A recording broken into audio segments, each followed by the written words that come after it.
One way to view Mary's blessedness is to consider all the gifts God gave her. A better way is to reflect on all she was asked to give, those 7 sorrows, which culminated in Christ's crucifixion on Calvary, where our Blessed Mother silently pleaded on our behalf, though it pierced her so. Our presenter tonight has much to share, but his instruction, while conveyed in words, is more in the spirit of Mary, she of few scriptural words, helping us draw closer to the Lord through the blessedness of being asked to give a lot. Won't you please welcome my classmate and friend, teacher Fritzky.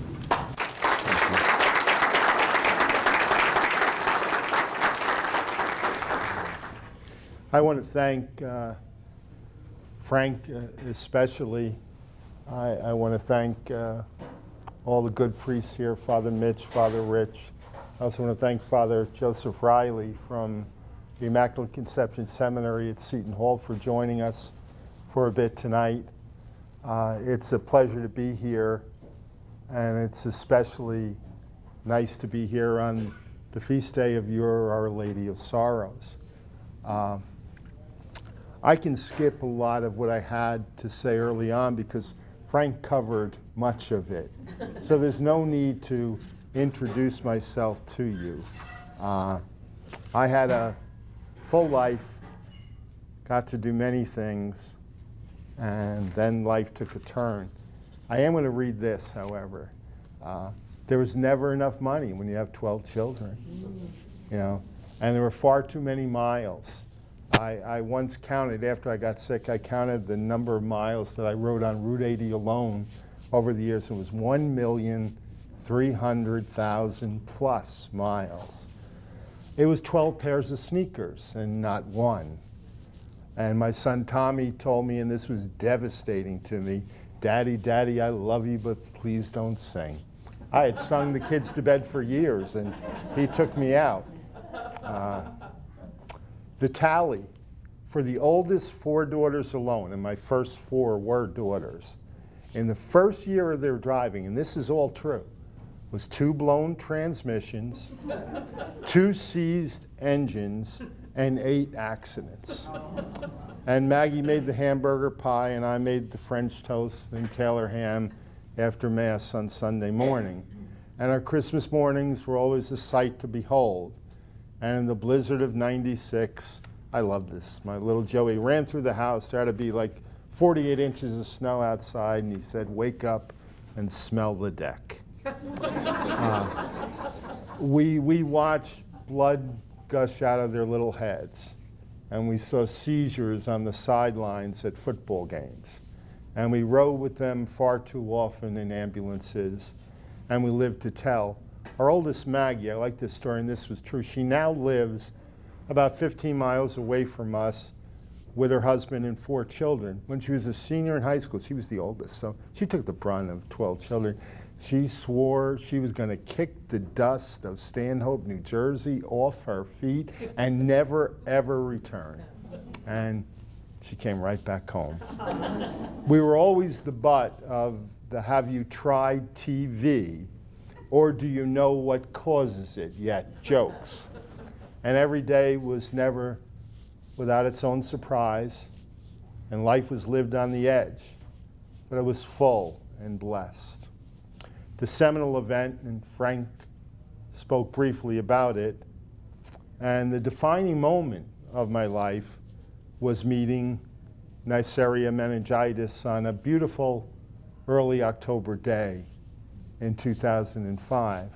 The contrast has often bewildered me. It was the brightest of suns, the clearest of blue and inviting skies, and there was this stalking death in it.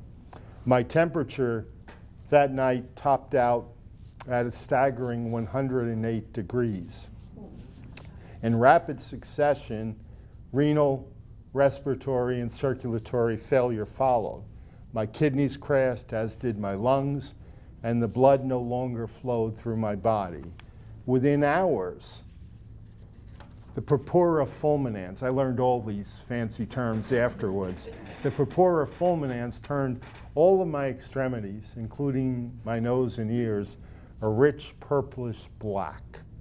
Maggie was told that I would not survive the night, but I surprised them.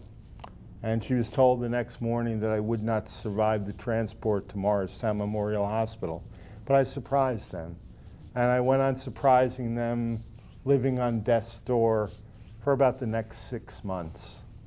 More than 90% of those who get my strain of this particular disease die, and most within the first 24 hours.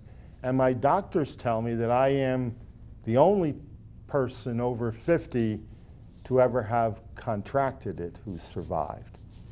I was in a coma for 3 months, and for a long time thereafter, my fever would periodically top out at 107. I remember the ice blanket over me. I remember the bags of ice being tucked on my sides. And I remember 2 of my little boys with their ice table next to me, where they'd put the compresses on any part of my body that weren't covered. What wasn't amputated, completely atrophied, giving way to another fancy term that I learned, heterotopic ossification. That means all my joints froze up and gobbledygook grew in them, new tendons, new tissue, new bone structure. Both of my hips later had to be operated on because bone locked the hip in place. New bone formed. Crazy stuff. I went through, after that, 9 months of extremely painful and difficult rehab, and I was fully 15 months away from the warm shores of Maggie and home. The final price paid was 441 straight days of hospitalization and rehab. 2 feet, 2 legs, 9 1/2 fingers, a mouthful of teeth, the end of my dashing races to the car, late as always for the next meeting, the end of basketball games with my boys, the end of hikes in forests, the end of socks and sneakers and golf clubs. That was particularly tough on me. And the onset of a constant chronic pain. But head and heart were against all odds intact. I had been extravagantly upheld by the love and prayers of so many. Blessed I had a story to tell about miracles and the power of prayer and never ever giving up and rejecting fear and maximizing the power of the strength within out of what was a kind of unforgiving tragedy and utter darkness for a long time and unbelievable suffering. There was reclamation and this impossibly improbable new life. My body had been forever broken, but I saw with eyes that were wide open, and my spirit exalted and magnified the goodness of God. Inevitably, I found myself, after a long battle, at the Kessler Institute for Rehabilitation, right next door to you in West Orange, where for some 7 months, they worked to restore movement and life. There were many intermittent trips back to Morristown for more surgeries, but I was basically a Kessler. There I met, on one of the first days that I was there, a pretty young girl of 19 from South Hackensack. It had been just one foolish and sudden dive into the pool in the safety and sanctity of her own backyard, and a broken neck and paralysis. In turmoil, a profound sadness dripped from her. She hurt in a way that I had never seen anyone hurt before. And we happened to share the same mat in the morning for physical therapy, and we were placed at the same table in the afternoon for occupational therapy, as there was no age discrimination. So she was stuck with me. Initially, I just hoped to cheer her up somehow, some way, just a bit. I tease her about what a smile from her would do for everyone else around her. Gently, humanely relentless, I joked, cajoled, and offered words of wisdom and hope that always seemed to fall short. But day by day, I never let up on her, prodding, smiling, cajoling, calling her out. And finally, the worm turned as she came back to life. And in time, her smiles did indeed come to light that place up. Before she left, we met in that gym and put our best into what I like to call the limited mobility wheelchair to wheelchair hug. You know, she softly whispered in my ear that she thanked God every day that I had been there for her. And that was it. That was the moment that made Neisseria meningitis and near death and coma and amputations and all the suffering and this brave new world that I was living worthwhile. I remember thinking I would have gone through it all again, all the pain, and would have been a brutal fight for life just for that one moment. She, in a few words, gave it meaning and purpose. Good God, I had been there for her, and she for me, as God had planned. In that I had to be broken myself in order to be what I was for her, it then struck me for the first time that there was in my very brokenness an absolute perfection. As such, acceptance was never an issue for me. While the seeming absurdity of this thought puzzled even me, I was rather grateful to be what I had been invited to be. And there were so many others. I'll talk to you very quickly about just a few of them. Ray was a quadriplegic. He had been a member, and Ray and I, we were always the first ones out in the courtyard in the morning. He had been searching for a way out. He was a member of the Bloods, and for that sin, he was shot in the back of the head and in the back of his neck on Central Avenue in Newark in front of his 3 tiny little girls. Still marked for death in that culture, his grandmother, upon his release from Kessler, was going to take him, his wife and girls to Alabama to get away. By the way, there were quite a number of Bloods and Crips at Kessler with me. Mortal enemies on the street. They got along just fine behind the red brick walls of Kessler where the bullets didn't fly. Now, this is a sidebar here, just very quickly. I remember a night we all had to be taken out and moved to an ancillary building because they were going to do some electrical work. So a lot of poor people who were used to being in bed at 7 o'clock or 8 o'clock were up into the late hours of the night, and they were doing anything they could to try and occupy people to keep you going. And they played bingo, you know, and my occupational therapist, James, was by my side, and he patted me on the shoulder and said, "Rich, look right over there." And you saw 4 gentlemen with dreadlocks, you know, having a happy-go-lucky good old time, slapping each other in the back, high-fiving each other over a bingo game because they were apparently winning and they were enjoying it. And James just goes to me, "Rich, a blood, a crypt, a blood, a crypt." That was Kessler. I think of this girl, Donna, a young woman who drove the car that killed 3 of her friends and paralyzed her. The catastrophic physical impact paled in light of the emotional and psychological devastation. Every day, we would talk about the need to forgive, and not a day goes by that I don't think of and pray for her. Paul, once my roommate, I was in Kessler back when they used to have 4 men to a room. I got to live 8 days in the single bedroom in the new building. But so we were packed in pretty tight. And this guy, Paul, came to us one day. He was older, and he was in deep, deep trouble.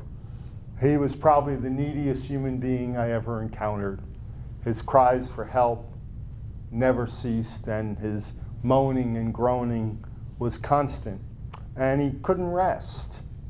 And I remember the first night he was with us, nobody could sleep because it was constant, and one guy in our room insisted on leaving, and he yelled and screamed and demanded that he get out. But Lawrence and I stayed with Paul, and eventually this guy, Dan, joined us. And this is a true story, that this was constant. Initially, you were all upset. This was not good, It was unhealthy. We were not going to be able to get any rest. And it was amazing how quickly the worm turned for us with that, because he was this pain at first, and how quickly it became our own. How quickly his needs became our needs, and how quickly we made that transition. And all of us were fighting for him and yelling to get attention for him, just as he was doing.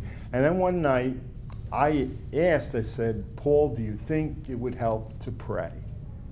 And he was unable to articulate words anymore. By the way, he had been a professor of ethics and philosophy at no less an institution than Columbia University. But I knew him in that state. That was my Paul. I asked him if it would help to pray. All he could do was nod. He just nodded in assent. And so we started to say the Our Father. And Lawrence prayed it out loud with me, and Paul just listened. And then we prayed St. Francis's Prayer for Peace, my favorite. And we said it over and over again. And for the first time, Paul rested. He slept. He found some peace. Some of you may remember him well with the great, most valuable player, shortstop for the New York Yankees, Phil Rizzuto, who was there for 5 months with me. And I was somehow given the grace to complete the sentences that he could not. And I was somehow given the grace to tame the tears that he could not. And there were so many others, and I could go on and on. My point is, we redeemed each other at Kessler. It was, to me, a most holy place, as it was we who suffered together, who healed what the doctors and the therapists could not. But in the heart of my own redemption were my Maggie and her love, and that of my 7 daughters and 5 sons, which everywhere exploded and reclaimed. I met death a number of other times, most recently when a kidney transplant on July 14, 2014, was met by a pulmonary embolism. The ramifications of the meningitis led to crisis after crisis over these past years, and more surgeries than I care to remember. 5 in just this past year alone, the most recent a colon cancer. Again and again, I found that the doctors spoke first, but that God spoke last. The meningococcal bacteria, for instance, fries the neocortex of the brain.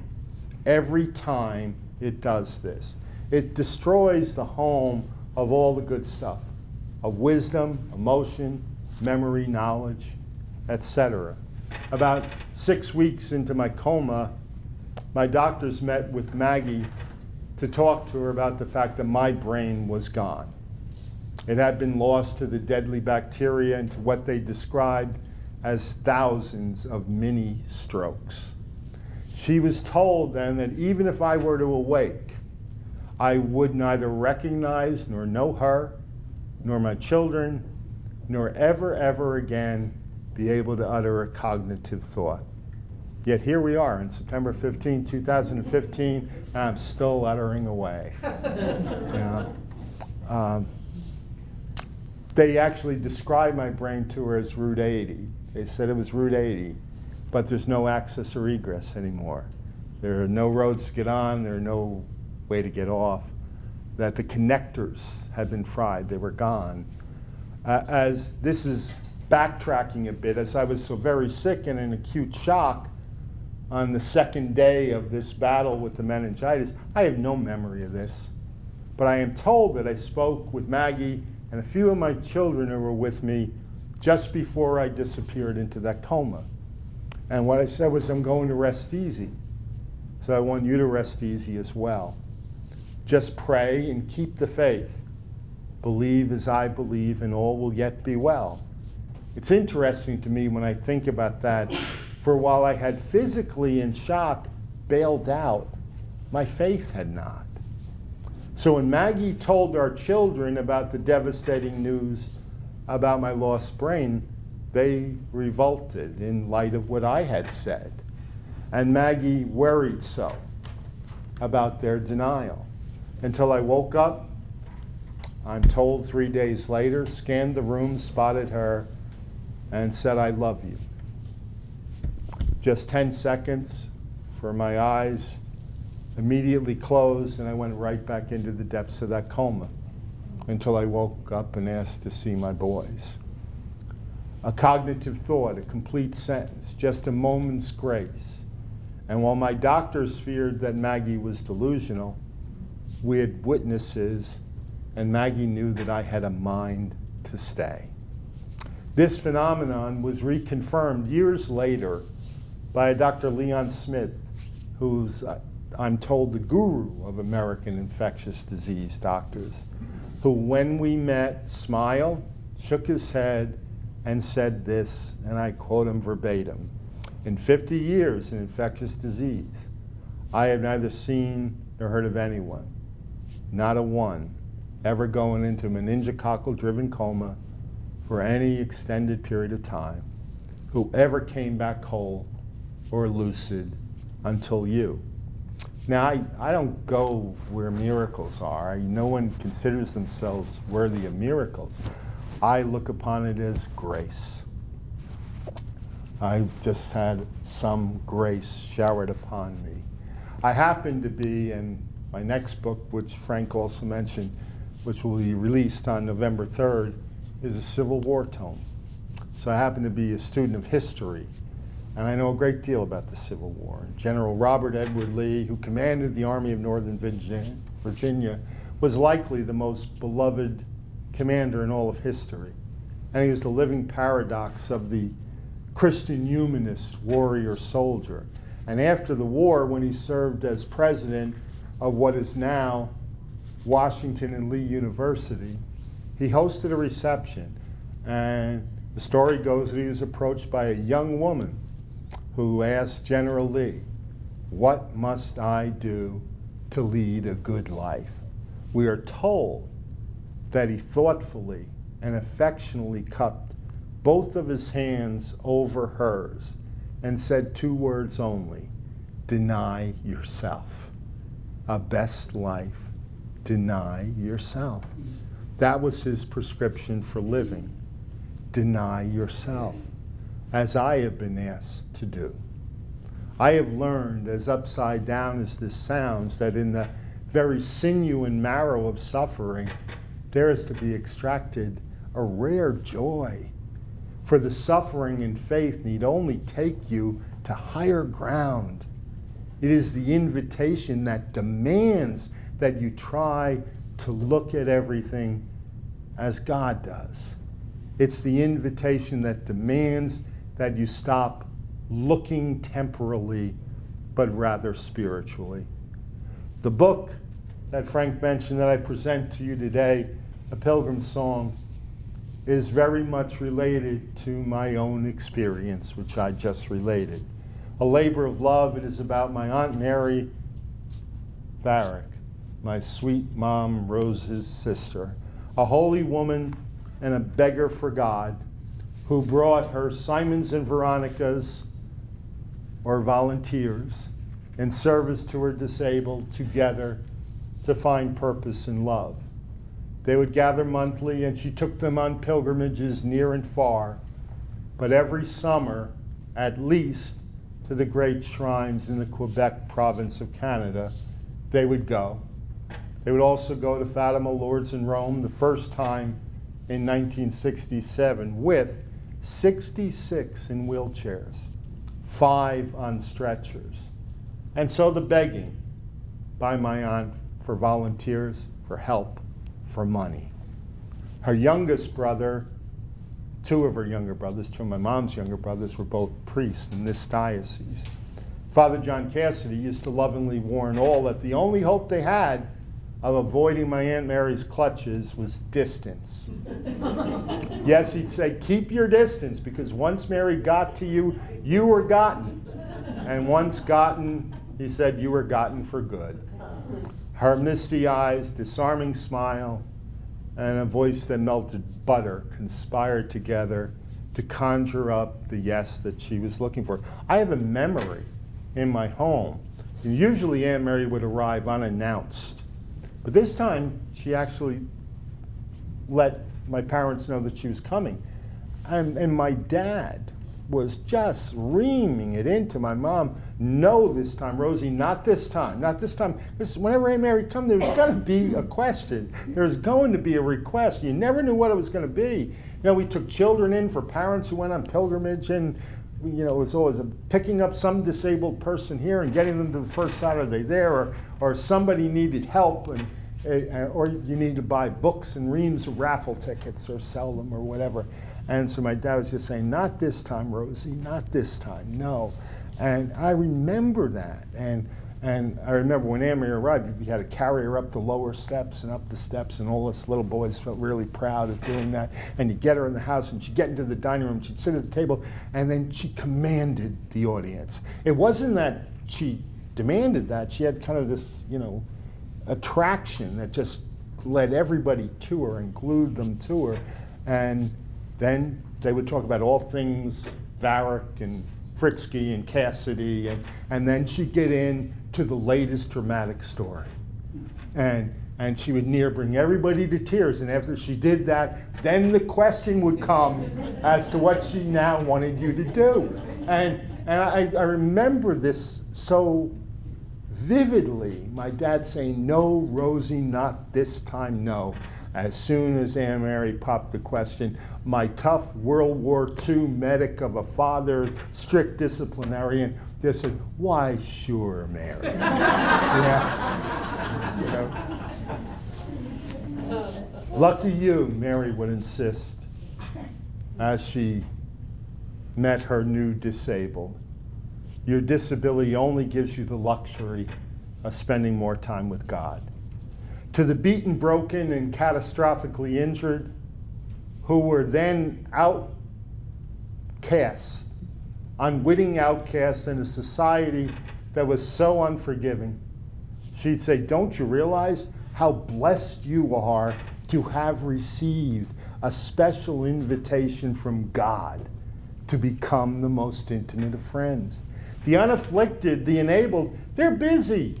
They're all madly rushing around. They're working, they're shopping, they're doing all manner of things. But you, lucky you, who are physically broken, you have time for God. You can give to God what most cannot, the hours in your days. In a society that then deemed them invalid, as in not valid, as if to be tossed aside, Mary rather deemed them blessed and privileged. It began with prayer, but she would then ask them to give their pains and sufferings away to God.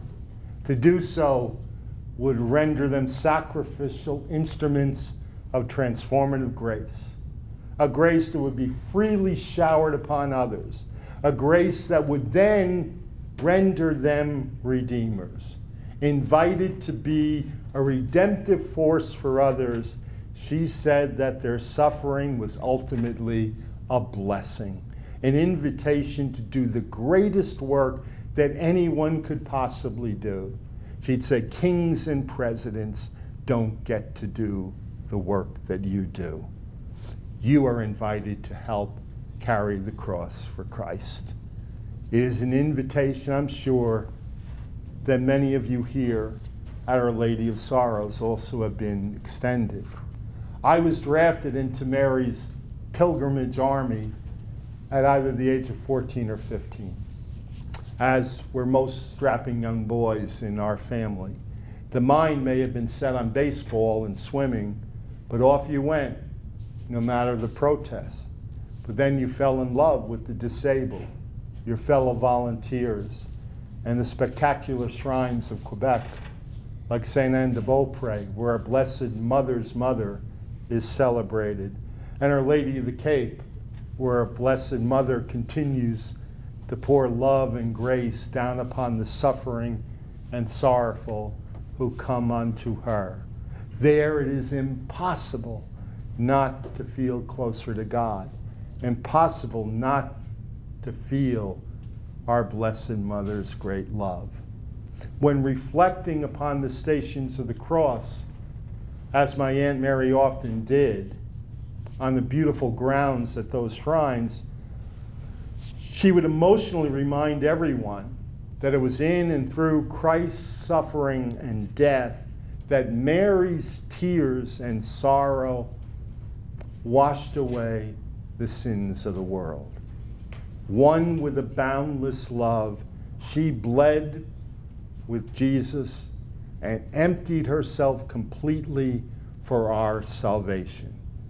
A Pilgrim Song, my book, Mary Varick's Story, celebrates Our Lady and her great love, the Eucharist, the carrying of the cross, and Mary's own irrepressible faith and relentless service. In it, you'll meet many other saints, and you'll be touched by every one of them. You'll meet Flossie Oates, whose home in Jersey City was part homeless shelter, part soup kitchen, and part Goodwill Exchange. And while Mary's ministries were ecumenically Catholic, Flossie in the African American Baptist community of Jersey City became the mightiest of all of her fundraisers. You'll meet Jeanette, who lived on a stretcher. I remember Jeanette well as a little boy. She could neither move nor see. The only movement she had was a little bit on her neck. She lived by Holy Rosary Church in Jersey City, and she was as happy as anyone could possibly be. She was strong as Joan of Arc, and she gave her entire life to prayer. And every time the bell would ring on the hour then from Holy Rosary, and on the hour, that was the cue for Jeanette to switch her prayers to the next cause on her list that particular day. All I remember as a young boy was the beautiful smile on her face. Could not move at all, could not see, lived that kind of empty, closed life, but she was remarkably purposeful, vividly faithful, in love and in joy, still celebrating life. There was Straight Ed. I love Straight Ed.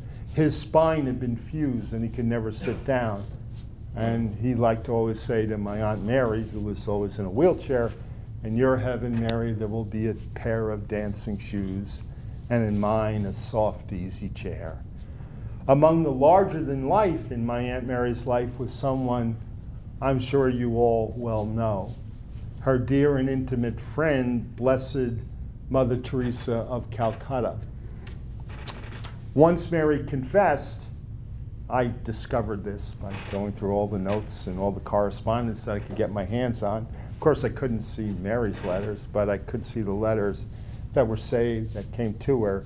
And this one from Mother Teresa clearly indicated that my aunt must have said something that went along the lines of, "What's a little schlep like me doing my little thing here in northern New Jersey, hanging out with someone who's worldwide recognized for this wonderful work that she is doing for God."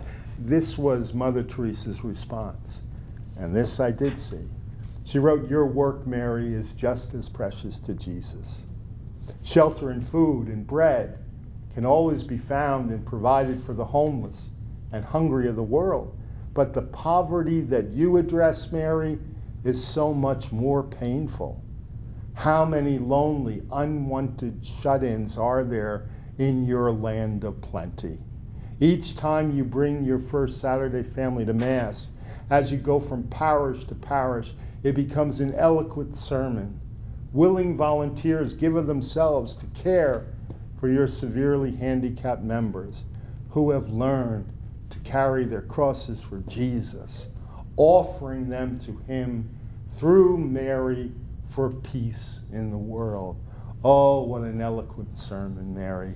Never underestimate your work. Never. Mother Teresa once told Mary's oldest daughter, Billy, who was dying of arterial lateral sclerosis, that they made a perfect team for Christ, and that she could not do what she did for the poorest of the poor without the prayers of those like Billy, who could give so much time to God on behalf of her work. If you offer these long, hard days for me, said Mother Teresa, and I offer my tired working days for you, together, Billy, we become a perfect act of love for Jesus, and both of our lives become precious and holy. It all began for my Aunt Mary when, dying with terminal bone cancer, she visited Saint-Anne-de-Beaupré, just north of Quebec City. The cancer was, on July 21, 1951, left at the altar there. But her precious place at what she called the foot of the cross, however, was, as she prayed, preserved. The cancer was gone, just gone, but the polio, contracted when a toddler, kept her in the wheelchair. Another friend was Archbishop Peter Sutton of Manitoba, Saskatchewan. In testimony about Mary, he wrote, "It is through much suffering that we come to God's kingdom," which is my humble and intimate way of saying that if Mary isn't in God's heaven, I'm not too sure at all that I can put human terms to expressing what heaven is all about. Among all of my acquaintances, this woman of the cross, this joyful, wheelchair-bound lady, has surpassed any teaching I've ever had on the meaning of Jesus' passion and Jesus' love, I love this sentence, for the faltering followers of an unbounded hope in the great reward promised by him to those who allow themselves to love and to love without ever counting the cost. Father Jacques Renfort was another close friend of my aunt's, and he wrote this about her. He said, "I envied Mary the intimacy that she reached with our divine Savior, and I know that one of the great graces that I will have to render account for at the end of my life will be to have known Mary Varick so well and not to have done enough." The heavy crosses that weigh on each of us have been placed there by the Lord himself. And the only element of choice which is ours is whether we will sanctify our sufferings and our losses for the love of God, or whether we will squander our chance for sainthood away in useless complaint and discontent. Father Renfort's words always remind me of John's Gospel, where Jesus affirms that there will be suffering and struggle and tribulation in the world. But take heart, he says, for I have overcome the world. What Mary lived, what my aunt lived, and what I live, and what your Our Lady of Sorrows manifests, is that suffering is only a gift. Suffering, a gift. On the one hand, you must never walk by the suffering of your fellows in Christ. You must own their suffering and own their pain. And yet, on the other hand, at one and the same time, suffering need never have dominion. It need have no dark power when it is offered up for others, and God is invited to be with you in the pain itself. I long ago discovered that. I vividly remember asking for pain to be removed. Help me, take it away. And I came to discover that all I really needed to do was to ask the Lord to join me in the pain, to be with me in it. I still practice that every day. And when I do, what seems intolerable is made tolerable every time. Yes, own their suffering as you must, but also celebrate with those who willingly carry the cross, for we know that the cross is ever so much more than the wood of Calvary. And in the name of redemption, use suffering as the force for goodness and grace that it can be. Like my aunt, I have learned to thrive where the suffering is. and to strive, to try, as Father Renford so powerfully suggested, to both sanctify that suffering for the love of God and to heed Mary Varick's constant cry and call to lift high the cross, the love of God proclaim, as do you. That's why you're here. Oh yes, lift high the cross, cried Mary Varick, for we lived the cross, you and I. She would have you know that in your struggle, in your pain, in your humility in accepting that, in the very perfection that lies in the heart of all that may be broken in you, you do join Christ in redeeming the world. We are called to be strong, to be brave, to be a blessing to one another, to be redeemers. Obviously, I sell books. I discount them for $15, but any and all purchases will be appreciated because they only help me to buy more books and to do good things with it. My daughter Noelle has set me up inside this a flyer with some information about Mary's ministries that are still ongoing and that eloquent sermon that Mother Teresa wrote about. It also includes information about the book, website, and all that other nonsense. Bless you all for bearing with me. Thank you so much for having me. I want to especially thank my old friend Frank, because he's the one who got me here. And I know the hour is probably moving on, but I love questions. I love comments. And when I get them, that's where the good stuff really happens, when you make presentations like this. So anything you have to ask or say would be most welcome. It only takes one to start. And then if I get none, then I feel terrible because I feel I fell flat because no one even had a thought to follow. Yes? In your suffering, have you ever questioned why you are suffering? And also, you have done things that are not supposed to be done, ordinary. Mm-hmm. What I have struggled with, these are just sidebar tales, but I survived the 9th Syrian meningitis. There were only 8 other people in the state of New Jersey who got it that year. The other 7 all died. They were all much younger than me. They were all around 22, college age.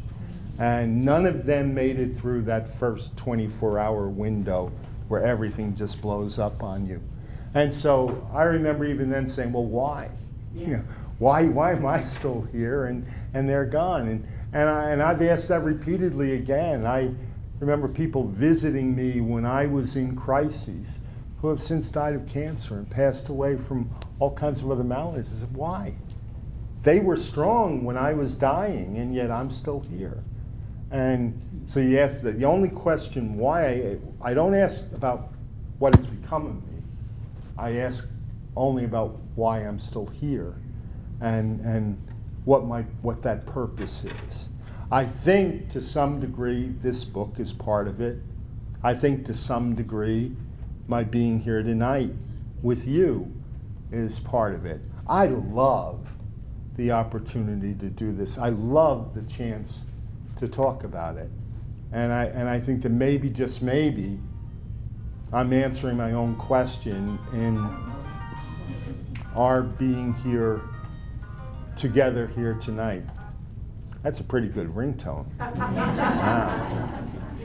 But as to why did this become of me? Never. I do not ask why about that. I do not point the finger, and I do not complain. I have never complained about any of it. But of course, my Maggie always checks me at the door, at least not about the stuff that matters. Right. I complain about all the little stuff, but not about the real stuff. Yeah. Yes? Are you always in such a great spirit every day, or is there a time you wake up with like, Well, there are times you you become more reflective, and there are times you just, lay back and take it in. But for the most part, I'm always in a good mood. People marveled even when I was still in the dying stage. As soon as I got the opportunity to, I smiled. I smiled through it all. It's interesting. At St. Barnabas, when I got the kidney transplant a little over a year ago, and the very next day I had the pulmonary embolism, and that was a bad time. It was new kinds of pain, and I was in such trouble, and I knew it. And afterwards, there were about 15 nephrology residents at St. Barnabas who were always around me, and I remember asking one of them when they knew I was in trouble, because they saw me and they knew that something had gone terribly wrong. And he said, because you had stopped smiling. He said, you smiled when you came in for the surgery, you smiled in recovery, you smiled in your room that night, and the next morning we saw you and the smile was gone. So I think, that smile, I've been upheld by great friends. I've been upheld by people who stay with me, and I think that smile has been good to me over time. Yes. I think your faith has something to do with that. Oh yeah. Yeah, I know you were going to say something just before. This is very practical. Sure. You're a writer, and obviously the writing is in your head. But how do you manage practically to publish? God gives you little gifts. I tried all the voice recognition software stuff. I cannot function with it. It never seems to obey the orders, and believe it or not, I write with this little stub of a finger that was left to me, and that's how I punch the keys on the keyboard. And I'm actually pretty fast with it. And people say, well, aren't you a bit slow because you're only 5? I say, no, it just gives me the time to be a little more deliberate and thoughtful, as I write. So I've written a couple of books for a few people. Since this happened, I got the opportunity, as Frank mentioned, to work with my close friend George Martin, who was the captain of the Super Bowl Giants of '87, on his book Just Around the Bend, about his 9/11 walk across America experiences. I wrote a book about my Aunt Mary. I wrote a book that was always in my head about the third day at Gettysburg. I tell the story of that day through the mind, heart, and soul of that one leader who called all the questions and made all the decisions there. But I reflect upon it all. And I reflect upon words of importance to him, like faith, like duty, like family, like holiness. And, in that I try and pull something out of that should matter to all of us today.